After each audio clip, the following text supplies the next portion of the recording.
વિદ્યાર્થીઓ આપણે આલ્કોહોલ સંયોજનો છે તે આલ્કોહોલ સંયોજનોની રાસાયણિક પ્રક્રિયાઓ જે છે એમની રાસાયણિક પ્રક્રિયાઓ વિશેનો અભ્યાસ છે તે આપણે લાસ્ટ લેક્ચરની અંદર છે તે કર્યો છે. ત્યાર પછી હવે આપણે જે ફિનોલ સંયોજનો છે તે ફિનોલ સંયોજનોની રાસાયણિક પ્રક્રિયા જે છે તેમનો અભ્યાસ છે તે આજે આપણે કરવા જઈ રહ્યા છીએ. આપણે આગળ કીધું કે ફિનોલ જે છે તે કાર્બોલિક એસિડ તરીકે પણ જાણીતું છે. એનું બીજું નામ છે. એમની જુદી જુદી રાસાયણિક પ્રક્રિયાઓનો અભ્યાસ કરવાનો છે. એની અંદર સૌપ્રથમ આપણે જે અભ્યાસ કરીશું તે ઇલેક્ટ્રોન અનુરાગી એવું તો કે એરોમેટિક વિસ્થાપન પ્રક્રિયાઓ. તો આમની અંદર જો આપણે જોઈએ ઇલેક્ટ્રોન અનુરાગી વિસ્થાપન પ્રક્રિયાઓની જો પર્ટિક્યુલરલી અહીંયા જો આપણે વાત કરવી હોય તો આપણે એની અંદર કહી શકીએ કે આપણું જે બેન્ઝીનની અંદર પણ તમે અભ્યાસ કર્યો છે કે halogenation, nitration, sulphonation, Friedel Crafts, alkylation, acylation, આ જે બધી પ્રક્રિયાઓ છે તે બધી પ્રક્રિયાઓ આપણી ઇલેક્ટ્રોન અનુરાગી વિસ્થાપન પ્રક્રિયાઓ છે. પણ બેન્ઝીનની અંદર જે આપણે ઇલેક્ટ્રોન અનુરાગી વિસ્થાપન પ્રક્રિયાઓ થાય છે એમની સરખામણીમાં જે આપણું ફિનોલ સંયોજન છે તે ફિનોલ સંયોજનની અંદર આ આપણી ઇલેક્ટ્રોન અનુરાગી વિસ્થાપન પ્રક્રિયાઓ સરળતાથી થાય છે. એમનું કારણ માત્ર ને માત્ર એટલું જ છે કે ફિનોલની અંદર જે બેન્ઝીન રિંગ ઉપર OH સમૂહ રહેલો છે તે OH સમૂહ છે તે કેવો છે તો કે આ OH સમૂહ છે તે ઇલેક્ટ્રોન દાતા સમૂહ છે. બરોબર છે. અહીંયા રહેલો જે આપણો OH સમૂહ છે તે ઇલેક્ટ્રોન દાતા સમૂહ છે અને તે ઇલેક્ટ્રોન દાતા સમૂહ હોવાને લીધે એ છે તે આપણો ઇલેક્ટ્રોન ડોનેટિંગ ગ્રુપ છે અને તે ઇલેક્ટ્રોન ડોનેટિંગ ગ્રુપ હોવાને લીધે બેન્ઝીન રિંગની ઇલેક્ટ્રોન અનુરાગી વિસ્થાપન પ્રક્રિયા તરફની જે સક્રિયતા છે તે સક્રિયતાની અંદર છે તે શું કરે છે તો કે તે વધારો કરે છે. અને એટલા માટે અહીંયા આપણે એમાં કહી શકીએ કે જે આપણા ફિનોલ સંયોજનો છે એમની બેન્ઝીન કરતાં વધારે સક્રિયતા છે. કેમ કે જેમ આ બેન્ઝીન ઉપર ઇલેક્ટ્રોનની ઘનતા જેટલી વધારે હશે એટલો આપણો ઇલેક્ટ્રોન અનુરાગી પ્રક્રિયક જે છે તે ઇલેક્ટ્રોન અનુરાગી પ્રક્રિયક છે તે વધારે સરળતાથી એમના ઉપર છે તે એટેક છે તે કરી શકે છે. અહીંયા આ એક વસ્તુ છે. બરાબર ને. ફર્સ્ટ થિંગ આપણે આ થઈ કે ભાઈ બેન્ઝીન કરતાં ફિનોલની જે ઇલેક્ટ્રોન અનુરાગી વિસ્થાપન પ્રક્રિયાઓ છે તે સરળતાથી કરી શકીએ છીએ. આ એક વસ્તુ છે. સેકન્ડ થિંગ ની અંદર આપણે કીધું તે મુજબ અહીંયા જોશું કે આ ઇલેક્ટ્રોન દાતા સમૂહ છે એટલે આપણે આગળ ભણ્યા છીએ કે એના જે જુદા જુદા રેઝોનન્સ સ્ટ્રક્ચર છે તે આપણને જોવા મળે છે અને એ રેઝોનન્સ સ્ટ્રક્ચર ની અંદર અહીંયા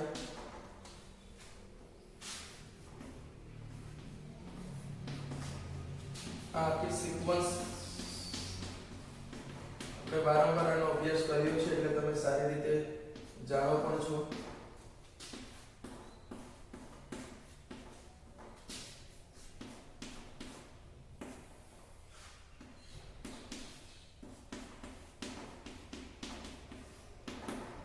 અને ફાઇનલી છે તે આપણે જે છે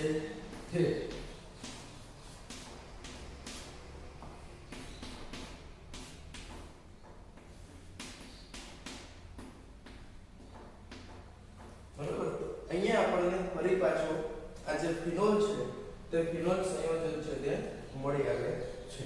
તો અહીંયા ફરી પાછું ફિનોલ સંયોજન મળી આવે છે. પણ તમે જુઓ આ એક વસ્તુ આ રેઝોનન્સ સ્ટ્રક્ચર ઉપરથી પણ નક્કી થઈ ગયું કે ઇલેક્ટ્રોન દાતા OH સમૂહ છે એટલે બેન્ઝીન ઉપર અહીંયા તમે જો ઋણ વીજભાર આવે છે એટલે કે ઇલેક્ટ્રોનની ઘનતા નિર્માણ થાય છે એટલે આ પ્રક્રિયા સરળતાથી થઈ શકે. પહેલી વસ્તુ છે.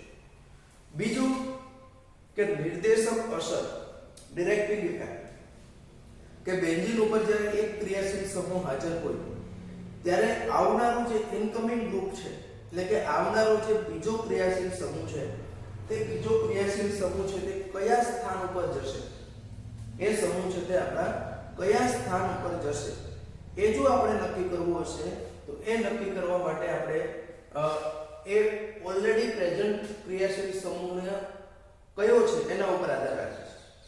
અહીંયા તમે જુઓ OH ઇલેક્ટ્રોન દાતા છે અને જે ઋણ વીજભાર અહીંયા નિર્માણ થાય છે, તે ઋણ વીજભાર તમે જો એને સંસ્પંદનમાં એક તો અહીંયા થાય છે, તે આપણી ઓર્થો પોઝિશન છે.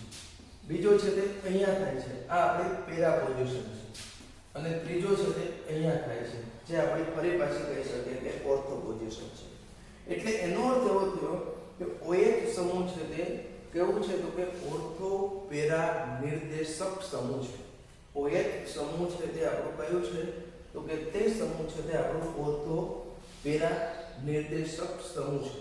એટલે હવે જે આવનારો ક્રિયાશીલ સમૂહ છે તે આવનારો ક્રિયાશીલ સમૂહ કાં તો ઓર્થો સ્થાન ઉપર જશે અથવા તો પેરા સ્થાન ઉપર જશે. તમે એનું નાઇટ્રેશન કરો કે હેલોજિનેશન કરો કે કંઈ પણ કરો, પણ તે દરેકની અંદર છે તે શું થશે તો કે એ છે તે આપણો ઓર્થો પેરા નિર્દેશક સમૂહ જે છે તે આપણે કહી શકીએ છીએ. તો આ બે વસ્તુને ધ્યાનમાં રાખીને એક તો સક્રિયતામાં વધારો થાય છે અને ઇલેક્ટ્રોન અનુરાગી વિસ્થાપન પ્રક્રિયા ફિનોલના ઓર્થો અથવા તો પેરા સ્થાનમાં થશે. બરોબર, આટલી આપણે જનરલ ઇન્ટ્રોડક્શન જોઈ. હવે આને જુદી જુદી પ્રક્રિયાઓ છે તેનો અભ્યાસ અહીંયા આપણે કરવાનો છે. તો એની અંદર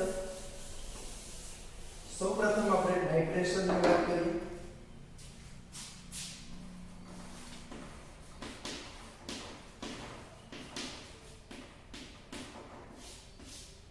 તો યુ નો વેરી વેલ કે જે આપણી નાઇટ્રેશન પ્રક્રિયા છે તે નાઇટ્રેશન પ્રક્રિયાની અંદર સામાન્ય રીતે આપણે જોવા જઈએ તો નાઇટ્રેશન આપણે જો કરવું હોય, દાખલા તરીકે જો બેન્ઝીનનું કરવું હોય તો બેન્ઝીનનું આપણે છે તે કેની હાજરીમાં કરીએ છીએ તો કે સાંદ્ર HNO3 અને સાંદ્ર H2SO4 ના મિશ્રણથી, જેને આપણે નાઇટ્રેટિંગ મિશ્રણ કહીએ છીએ. અને આ આપણું જે નાઇટ્રેટિંગ મિશ્રણ જે છે તે નાઇટ્રેટિંગ મિશ્રણ છે તે આપણને ઉપયોગી કયા સંદર્ભમાં થાય છે? પરંતુ અહીંયા આપણે કીધું કે બેન્ઝીન કરતા આ પ્રક્રિયા પરિસ્થિતિ હળવી રહેશે. એટલે માત્ર જો આપણે ફિનોલનું નાઇટ્રેશન જે છે તે ફિનોલનું નાઇટ્રેશન આપણે મંદ HNO3 માત્ર યુઝ કરી શકીએ છીએ.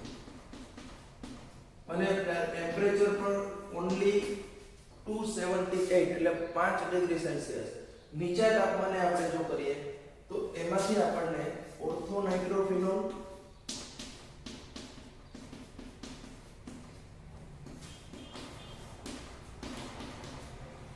અહીંયા આપણને જે મળ્યું તે ઓર્થો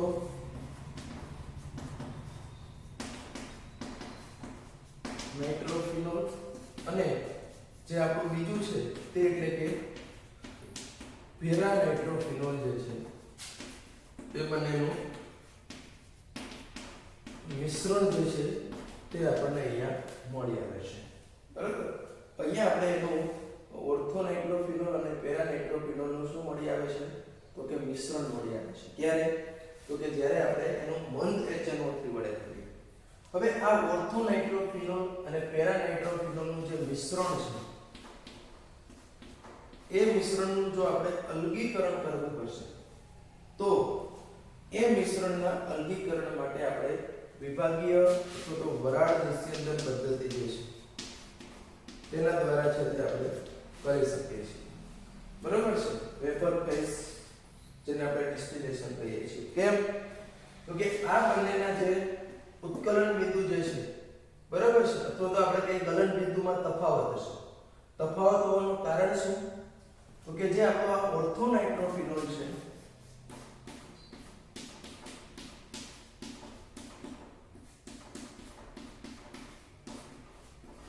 તે ઓર્થો નાઇટ્રોફિનોલમાં આ હાઇડ્રોજન અને આ ઓક્સિજન વચ્ચે જે બંધ હશે તે કેવો છે કે આ છે તે આપણો આંતઃઆણ્વીય હાઇડ્રોજન બંધ છે, બરાબર છે। અને તમને ખબર છે કે આંતઃઆણ્વીય હાઇડ્રોજન બંધ એટલે કે એક જ અણુમાં જોવા મળે છે। તો આવો આંતઃઆણ્વીય હાઇડ્રોજન બંધ છે તે એની ભૌતિક ગુણધર્મો ઉપર ખાસ અસર કરતો નથી, એટલે કે એના ગલન બિંદુ કે ઉત્કલન બિંદુ ઉપર અસર કરતો નથી, અને એટલા માટે એનું જે ઉત્કલન બિંદુ કે ગલન બિંદુ પ્રમાણમાં ઓછું હશે। જ્યારે જે આપણું પેરાનાઇટ્રોફિનોલ છે તે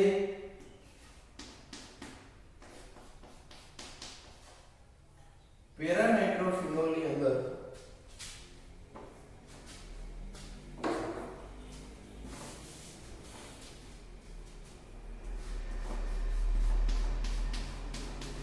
જે આપણને જોવા મળશે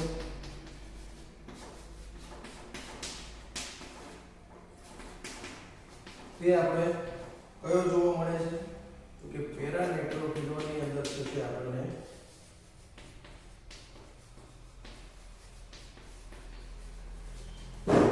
આંતરઆણ્વીય હાઇડ્રોજન બંધ જે છે તે આંતરઆણ્વીય હાઇડ્રોજન બંધ છે તે રચાય છે, બરાબર છે। પેરાનાઇટ્રોફિનોલ ની અંદર છે તે આપણને કયો તો કે આંતરઆણ્વીય હાઇડ્રોજન બંધ જે છે તે આંતરઆણ્વીય હાઇડ્રોજન બંધ છે તે રચાય છે।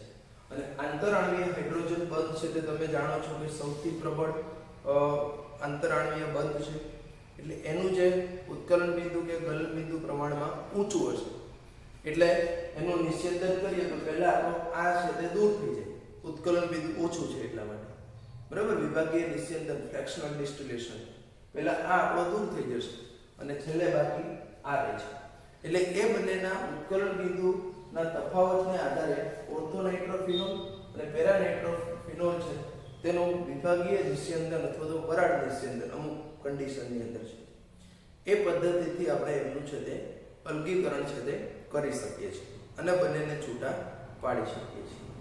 હવે આ જે આપણો ફિનોલ છે તે ફિનોલનું જો આપણે સાંદ્ર HNO3 વડે નાઇટ્રેશન કરીએ તો એવા સંજોગોમાં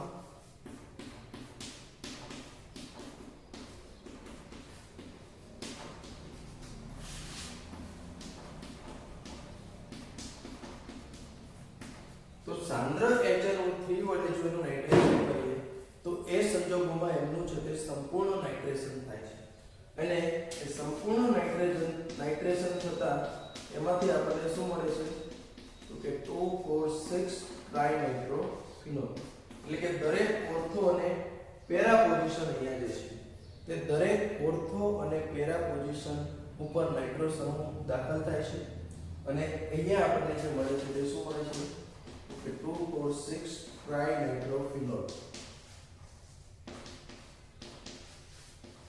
ને જે 2,4,6 ટ્રાઇનાઇટ્રોફિનોલ મળે છે તેને આપણે picric એસિડ તરીકે પણ જાણીએ છીએ, બરાબર। It is also known as a picric acid. તો અહીંયા તમે જુઓ કે બેન્ઝીનના નાઇટ્રેશન માટે આપણે સાંદ્ર HNO3 અને સાંદ્ર H2SO4 લઈએ તો માત્ર આપણને નાઇટ્રોબેન્ઝીન જ મળતું હતું, પણ અહીંયા આપણે માત્ર ને માત્ર સાંદ્ર HNO3 લઈએ તો પણ એનું સંપૂર્ણ છે તે શું થઈ જશે તો કે નાઇટ્રેશન થઈ જશે, એટલે કે આપણે અહીંયા હવે પણ એવું કહી શકીએ કે અહીંયા જે આપણી પ્રક્રિયા છે તે પ્રક્રિયા પ્રમાણની અંદર છે તે કેવી થતી હશે તો કે બેન્ઝીનની સરખામણીમાં ફિનોલની અંદર ઇલેક્ટ્રોન અનુરાગી વિસ્થાપન પ્રક્રિયા જે થાય છે તે કેવી થાય છે તો કે સરળતાથી આપણને થાય છે તેવું આપણે છે તે કહી શકીએ છીએ, બરાબર છે। ત્યાર પછી આપણે સેકન્ડ ઇલેક્ટ્રોન અનુરાગી વિસ્થાપન પ્રક્રિયાઓ છે એમની છે તે અહીંયા મારે વાત કરવી છે, એટલે કે બી જેને હું કહી દઉં હેલોજનેશન।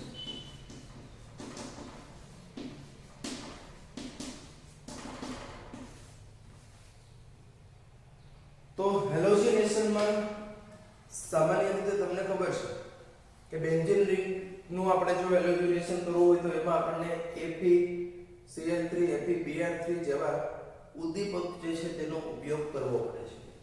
પણ અહીંયા બેન્ઝીનના સંદર્ભમાં અહીંયા આપણે સક્રિય મીન્સ ફિનોલના સંદર્ભમાં ફિનોલ છે તે ઇલેક્ટ્રોન અનુરાગી વિસ્થાપન પ્રક્રિયા પ્રત્યે વધુ સક્રિય હોવાથી આવા કોઈ પણ પ્રકારના ઉદ્દીપકનો ઉપયોગ કર્યા વગર જ આપણે ફિનોલ સંયોજનો છે તે ફિનોલ સંયોજનનું શું કરી શકીએ છીએ તો કે તે ફિનોલ સંયોજનની આપણે આગળની પ્રક્રિયાની જો હું વાત કરું તો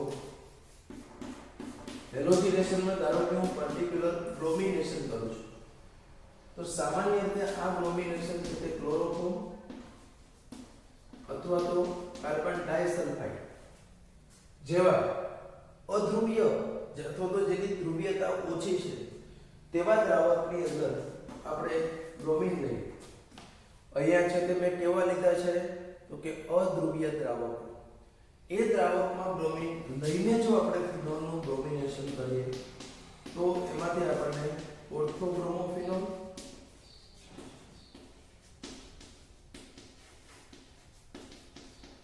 અને બીજું છે તેમાંથી આપણને શું મળે છે તો કે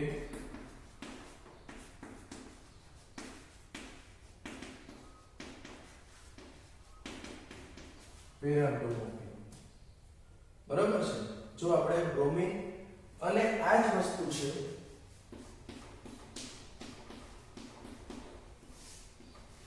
એમની અંદર જો આપણે એનું બ્રોમિન જળ વાપરીએ ડાયરેક્ટ છે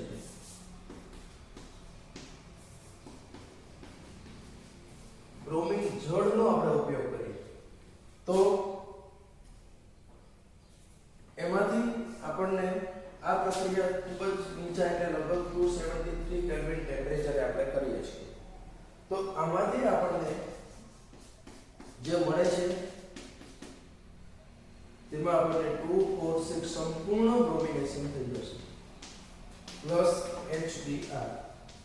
અહીંયા 3 હાઇડ્રોજનનું વિસ્થાપન થાય એટલે 3 નો HBr મળે. એના માટે બ્રોમિન છે તે આપણે 3 લેવા પડશે અને અહીંયા જે મળશે આપણને તે એટલે 2 4 6 ટ્રાઇબ્રોમોફિનોલ. તો અહીંયા પણ તમે જોઈ શકો આપણે એક અગત્યની વસ્તુ જેમ નાઇટ્રેશનમાં આપણે જોયું હતું કે ભાઈ મંદ HNO3 આપણને ઓર્થો અને પેરા મળે છે અને સાંદ્ર HNO3 આપણને સંપૂર્ણ નાઇટ્રેશન થઈને પિક્રિક એસિડ મળતું હતું. એવી જ રીતનું અહીંયા પણ તમે જોવો છો તે મુજબ કે બ્રોમિન જો આપણે તમે અધ્રુવીય દ્રાવકમાં લેશો તો એમાંથી આપણને ઓર્થો અને પેરા બ્રોમોફિનોલનું મિશ્રણ મળશે. એટલે કે એનું માત્ર ઓર્થો અથવા તો પેરા પોઝિશન ઉપર જ ડોમિનેશન જોવા મળશે. પણ એ જ ફિનોલનું જ્યારે આપણે બ્રોમિન જળ એટલે પાણી એટલે કે આપણે કહી શકીએ કે ધ્રુવીય દ્રાવક છે, ખૂબ જ ધ્રુવીય દ્રાવક છે. તો આવા ધ્રુવીય દ્રાવકની હાજરીમાં જો એનું બ્રોમિનેશન કરીએ તો એમાંથી આપણને છે તે આ રીતનું શું મળે તો કે 2 4 6 ટ્રાઇબ્રોમોફિનોલ જે છે તે 2 4 6 ટ્રાઇબ્રોમોફિનોલ મળે છે અને એમનું છે તે સંપૂર્ણ જે બ્રોમિનેશન છે તે આપણને જોવા મળે છે. બરાબર. એની અંદર છે તે આપણને આ રીતે સંપૂર્ણ બ્રોમિનેશન જે છે તે જોવા મળતું હોય છે. ત્યાર પછી આપણે આગળની જો એની પ્રક્રિયાની વાત કરીએ તો અહીંયા આપણે જોઈ છે તે બધી કઈ છે તો કે ઇલેક્ટ્રોન અનુરાગી વિસ્થાપન પ્રક્રિયાઓ જોઈ છે. ત્યારબાદ હવે એની જે વિશિષ્ટ પ્રક્રિયાઓ છે તે વિશિષ્ટ પ્રક્રિયાઓની અહીંયા છે તે મારે ચર્ચા છે તે કરવાની છે. તો એની આપણે સેકન્ડ એક ઇલેક્ટ્રોન અનુરાગી છે. સેકન્ડ આપણે જોઈશું કોલ્બે પ્રક્રિયા.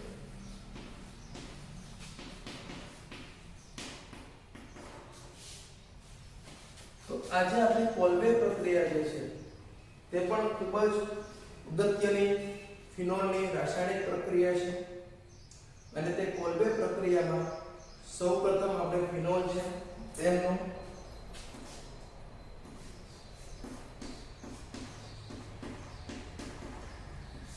NaOH સાથે આપણે પ્રક્રિયા કરીએ તો તમે જાણો છો તેમાંથી આપણને સોડિયમ ફિનોક્સાઇડ એટલે કે ONA O- હોય Na+ હવે જે આપણો ફિનોલ છે તે ફિનોલ જે ઇલેક્ટ્રોન અનુરાગી પ્રક્રિયા પ્રત્યે સક્રિય છે એમના કરતા પણ વધારે, આ ફિનોલ કરતા પણ વધારે જે સોડિયમ ફિનોક્સાઇડ છે, એટલે ટૂંકમાં કેવું હોય તો આપણો જે ફિનોક્સાઇડ આયન જે છે તે ફિનોક્સાઇડ આયન છે તે ફિનોલ કરતા પણ વધારે ઇલેક્ટ્રોન અનુરાગી પ્રક્રિયા પ્રત્યે સક્રિય છે. એટલા માટે આ આપણો જો ઇલેક્ટ્રોન અનુરાગી પ્રક્રિયક છે તે જો નિર્બળ જેવો હોય તો પણ આ પ્રક્રિયા શક્ય બને છે અને એમાંથી આપણને જે તે નિપજ છે તે મળતી હોય છે.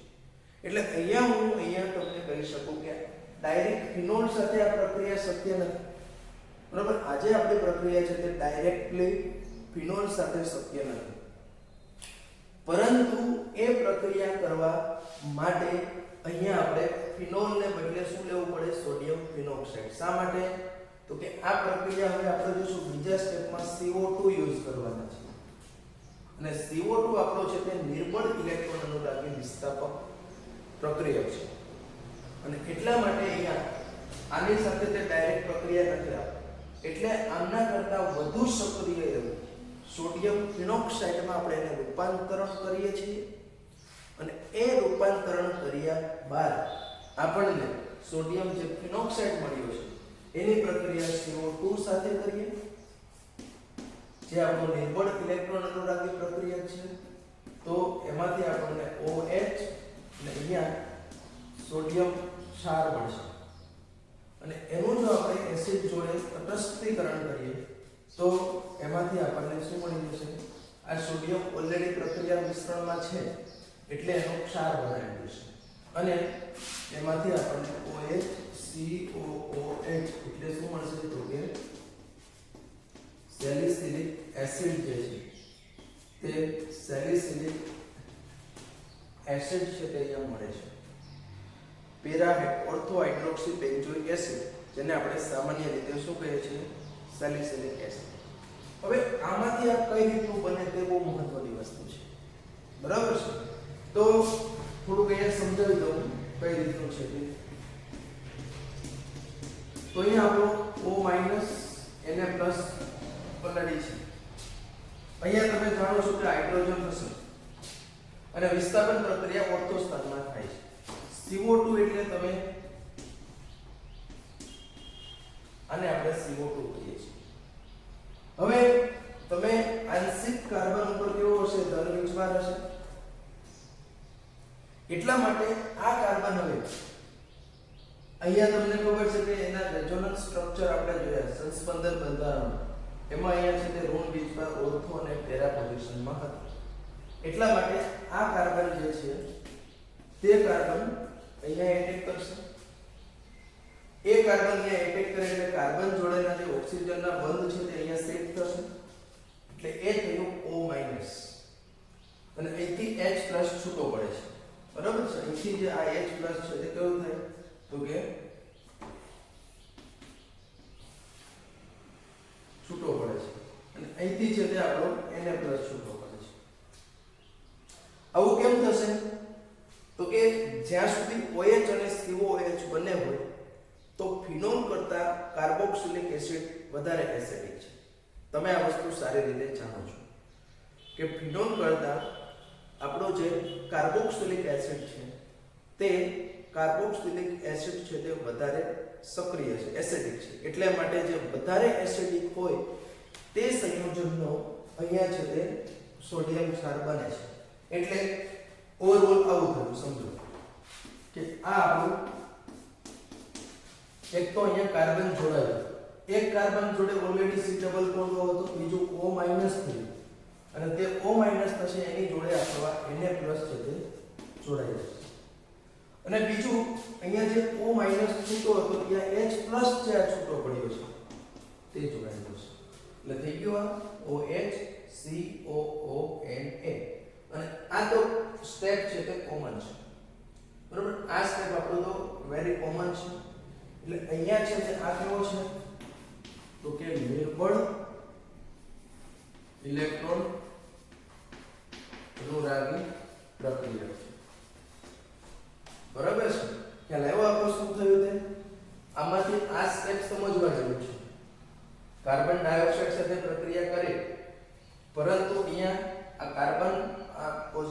ચાર્જ એટલે તે આના ઉપર એટેક કરે છે, અહીંયાથી હાઇડ્રોજન H+ સ્વરૂપે છૂટો પડે અને આ બંધ છે તે અહીંયા શિફ્ટ થાય છે અને C ડબલ બોન્ડ O- થયું અને અહીંયા જે Na+ હતો તે આ O- જોડે આવી જશે અને H+ છૂટો થાય તે આપણા OH જોડે થશે. તો આ રીતની જ્યારે ફિનોલની NaOH અને કાર્બન ડાયોક્સાઇડ સાથે આપણે પ્રક્રિયા કરીએ અને એનું જો એસિડ વડે તટસ્થીકરણ કરીએ તો એમાંથી આપણને સેલિસિલિક એસિડ મળે છે, જે પ્રક્રિયા કોલ્બે પ્રક્રિયા તરીકે જાણીતી છે. બરાબર ને? આ આપણી પ્રક્રિયા છે તે કઈ? તો કે કોલ્બે પ્રક્રિયા તરીકે છે તે જાણીતી છે. ત્યાર પછી આપણે જોવું છે એની રિમર-ટીમાન પ્રક્રિયા જે છે તે રિમર-ટીમાન પ્રક્રિયા વિશેનો જે છે તે આપણે અહીંયા અભ્યાસ હવે છે તે કરવાનો છે. થર્ડ એમની જે પ્રક્રિયા છે તે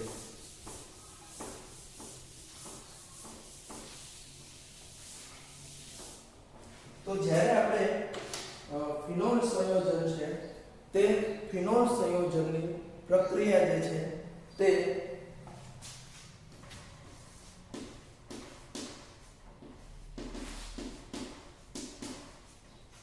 આ બધી છે તે નામ પ્રક્રિયાઓ છે અને આ જે બધી જે કઈ નામ પ્રક્રિયાઓ છે તે આપણી જાણીતી પ્રક્રિયાઓ હોય છે. બરાબર છે? એટલે એને આપણે વારંવાર પરીક્ષામાં પૂછાતી હોય, એનો યુઝ પૂછાતો હોય, એના રિલેટેડ પરિવર્તનો પૂછાતા હોય. બરાબર? એટલે આપણે એને છે તે બરાબર યાદ રાખવાનું છે.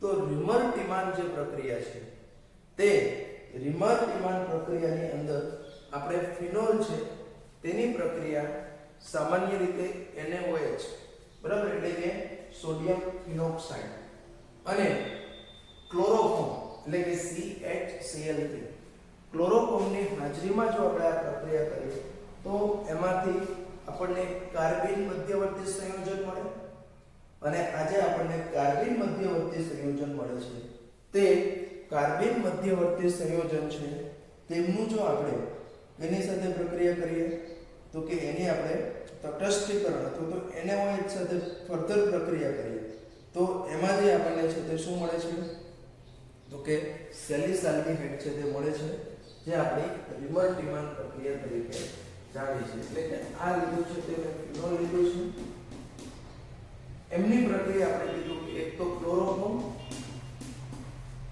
બીજું આપણે લેશું NaOH. તો કેવો NaOH આપણે લેવાનો છે અહીંયા તો કે aqueous NaOH લઈએ છે. બરાબર છે? તો aqueous NaOH આપણે લઈએ તો એમાંથી આપણને શું મળે છે તો કે અહીંયા તો NaOH હોય એટલે આમનો તો ઓબ્વિયસલી સોડિયમ ક્ષાર થઈ જવાનો છે અને જે આપણે ક્લોરોફોર્મ હતું એમાંથી અહીંયા બને CHCl2. બરાબર? એમાંથી આપણને જે બને છે તે શું બને તો કે CHCl2. એમની જો આપણે પાછી NaOH સાથે પ્રક્રિયા કરીએ તો જલીય NaOH નો રોલ કદાચ તમને ખ્યાલ હશે, હેલોજનનું વિસ્થાપન છે તે OH સમૂહમાં કરે છે. બે છે aqueous એટલે જલીય NaOH લઈએ તો તે વિસ્થાપન પ્રક્રિયા આપે અને જો આલ્કોહોલિક NaOH કે KOH આપણે લઈએ તો તે આપણને વિલોપન પ્રક્રિયાઓ આપે છે. બરાબર? તે આપણને વિલોપન પ્રક્રિયાઓ આપે છે. આ આપણે યાદ રાખવા જેવી વસ્તુ છે. બરાબર? હેલોજનેટેડ કમ્પાઉન્ડને અંદર આ વસ્તુ આવે છે કે ભાઈ જલીય KOH આપણે લઈએ તો જલીય KOH કે NaOH લઈએ તો વિસ્થાપન પ્રક્રિયા થાય અને Cl એટલે કે આપણા હેલોજન છે તેનું વિસ્થાપન OH વડે થાય છે. અને જો આપણે આલ્કોહોલિક KOH લઈએ તો તેવા સંજોગોમાં એનું શું થાય તો કે વિલોપન થતું હોય છે. તો આપણે ત્યાં E1 અને E2 પ્રક્રિયામાં આ બાબતને ડિસ્કસ ઓલરેડી કરેલી છે. તો અહીંયા O - Na+ અને અહીંયા છે તે આપણને CHO મળશે અને એમનું જો આપણે H+ વડે તટસ્થીકરણ કરીએ, એમનું જો આપણે H+ વડે તટસ્થીકરણ કરીએ તો અહીંયા જે આપણને મળે છે તે શું મળે છે કે સેલિસાલ્ડિહાઇડ અહીંયા જે આપણને મળે છે તે શું મળે છે તો કે સેલિસાલ્ડિહાઇડ મળે છે. તો ખરેખર તો આમાં શું થતું હોય તે હું તમને કહેતો કે આમાંથી આ જે રૂપાંતરણ છે તે કઈ રીતનું થાય તો કે જે આપણો O- Na+ તો હતો જ, તો અહીંયા આપણે કીધું કે CHClCl છે, CHClCl. હવે તમે જલીય NaOH લ્યો એટલે આ એક OH આવે, Cl નું વિસ્થાપન થઈને આ બીજો OH આવશે.